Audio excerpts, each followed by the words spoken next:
depois começa a instrução em plenário. A instrução em plenário. Então, após o compromisso dos jurados, daí vem a instrução em plenário.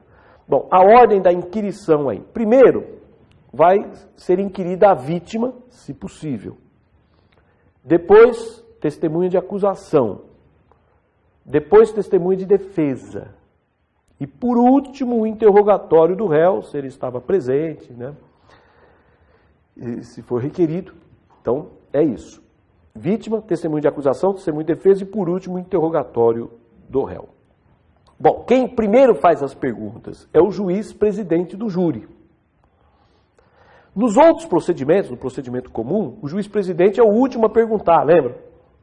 Aqui não, no júri, o juiz presidente é o primeiro a fazer as perguntas. Ok? Vai inquirindo. Depois os jurados podem perguntar também, mas por intermédio do juiz presidente. Os jurados não vai poder fazer pergunta direto, tem que perguntar por intermédio do juiz presidente. Ok? Então inquiriu a vítima. O juiz presidente, depois os jurados perguntam por intermédio do juiz presidente, depois o Ministério Público, o assistente de acusação e a defesa. Depois vem a inquirição das testemunhas de acusação. Primeiro o juiz presidente, depois o Ministério Público, assistente de acusação e o defensor depois.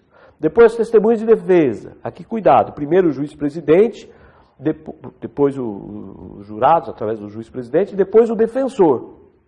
O defensor pergunta primeiro que o Ministério Público. Se for testemunho de defesa, primeiro o defensor faz as perguntas, depois o Ministério Público e depois o assistente de acusação.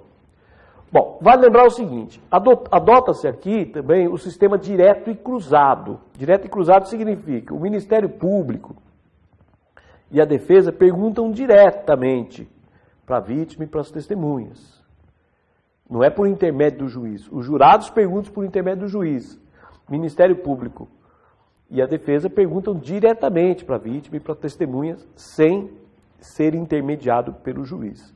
Após a inquirição das testemunhas, as partes e os jurados podem requerer. Então, depois de inquirir vítimas e testemunhas, as partes e os jurados podem requerer acariação, reconhecimento de pessoas e coisas e esclarecimento de peritos, ok?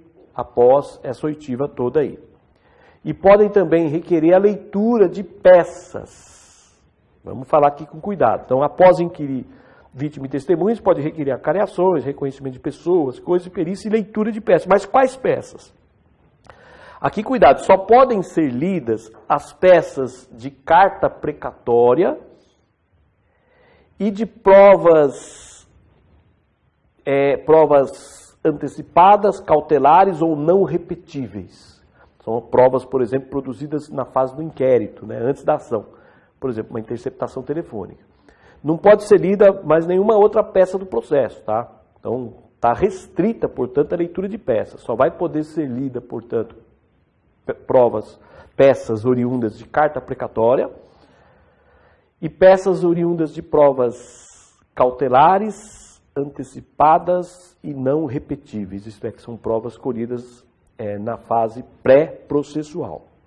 Ok? Bom, depois disso, daí vem o interrogatório do réu. Interrogatório, mesma coisa. O juiz interroga, jurados perguntam por intermédio do juiz e depois a acusação, o Ministério Público, né, assistente de acusação e a defesa, que perguntam diretamente para o réu, que é o sistema direto e cruzado. Fazem perguntas direto para o réu. Observação, na ação penal privada subsidiária da pública, o querelante pergunta primeiro que o Ministério Público, né? Então, vai ter o juiz, depois o querelante, depois o Ministério Público. O réu, ele não pode, em regra, não pode ser julgado algemado, tá? Em regra é proibido o uso de algemas, salvo quando absolutamente necessário, mediante justificativas. Tá? Tem até uma súmula vinculante, tá? Então, o uso de algemas, em regra, é proibido, salvo se for realmente necessário, mediante justificativa, que pode ser por resistência, né? Réu que resiste, para evitar fuga, ou perigo à integridade física própria ou de terceiro. Então, o uso de algemas seria no caso de resistência, ok? Para evitar fuga, e quando o réu apresentar perigo à própria integridade física ou à integridade de terceiro.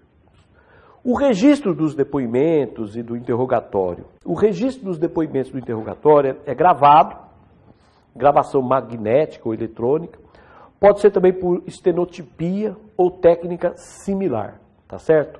Então pode ser gravações, pode ser estenotipia ou técnica similar. E a transcrição deve constar nos autos, né? Depois que transcrever isso, consta nos autos.